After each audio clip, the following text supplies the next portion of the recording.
कंदड़ पाबंदियुनि बाबति नोटिफिकेशन जारी करार ॾेई छॾियो। चीफ सेक्रेटरी जे तर्जुमान जो चवणु आहे त सोशल मीडिया ते कोरोना पाबंदियुनि बाबति नोटिफिकेशन जारी आहे।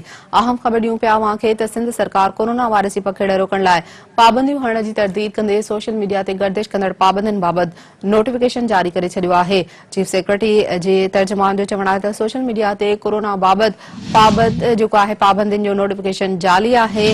या अहम ख़बर नाज़रन सां शेयर कयूं पिया त सिंध सरकार कोरोना वायरस जी पखेड़ रोकण लाइ पाबंदियूं हणण जी तरदीद कंदे सोशल मीडिया ते गर्दिश कंदड़ पाबंदियुनि बाबति नोटिफिकेशन जारी करार ॾेई छॾियो आहे।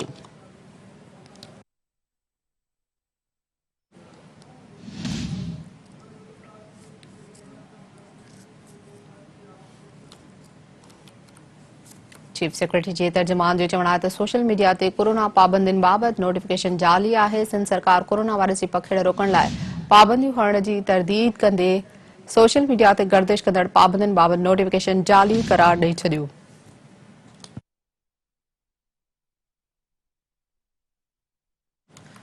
इन हवाले सां ॿुधायूं पिया चीफ सेक्रेटरी जे तर्जुमान जो चवणु आहे त सोशल मीडिया ते कोरोना पाबंदियुनि बाबति नोटिफिकेशन जारी आहे।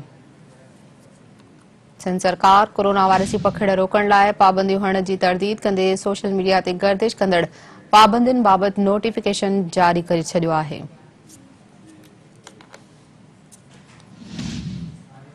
तफ़सील मालूम कंदासीं इन हवाले सां सन टीवी न्यूज़ जे रिपोर्टर ख़ालिक मंगी खां। ख़ालिक मंगी, छा तफ़सील आहिनि? सिंध सरकार पारां जारी कयल नोटिफिकेशन जारी करार ॾिनो वियो आहे।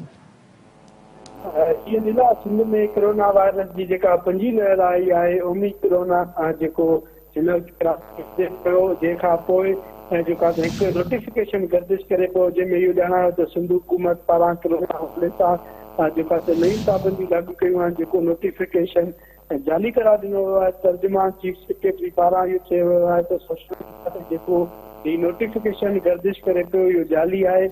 सिंध हुकूमत पारां हिन वक़्तु ताईं के बि पाबंदियूं न लॻायूं वयूं। जेको हीउ नोटिफिकेशन आहे हिनखे जेको आहे त उहो कूड़ो आहे ऐं हुन ते माण्हू अमल न कनि।